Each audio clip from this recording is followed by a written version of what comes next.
Testemunho da irmã Constância. Eu era manicure.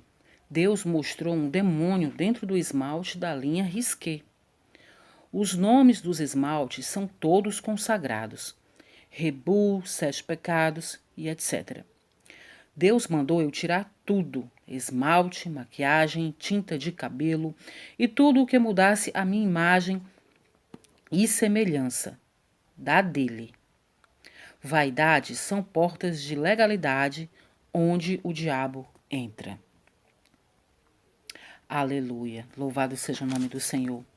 Irmãos, esse testemunho da irmã Constância é muito importante.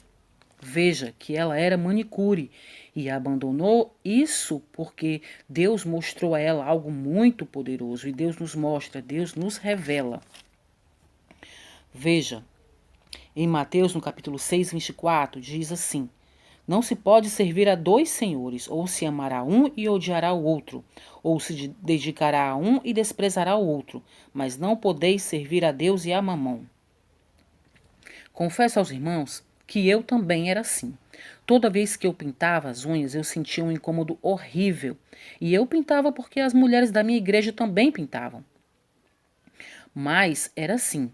Eu pintava só de vez em quando, porque quando eu pintava, eu sentia um peso nas minhas unhas. Eu olhava para as minhas unhas pintadas e eu sentia como se elas tivessem vida própria e estivessem tentando respirar e não conseguissem por causa do esmalte, e estivessem morrendo.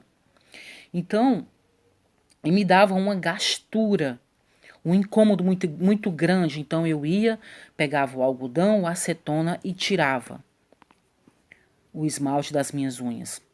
Era assim que eu fazia. Então, não me importava a cor que eu pintasse, era sempre assim.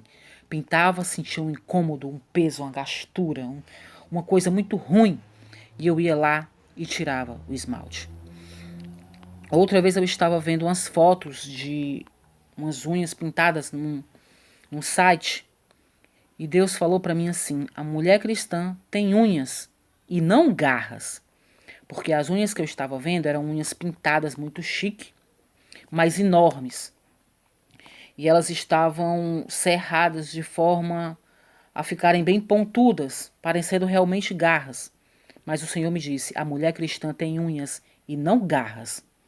Então eu entendi que tem que haver uma diferença da mulher de Deus e da mulher do mundo. Então, temos que ouvir o que Deus nos fala.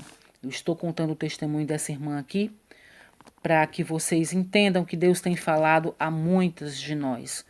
Vamos ouvir umas às outras porque Deus tem falado. Amém?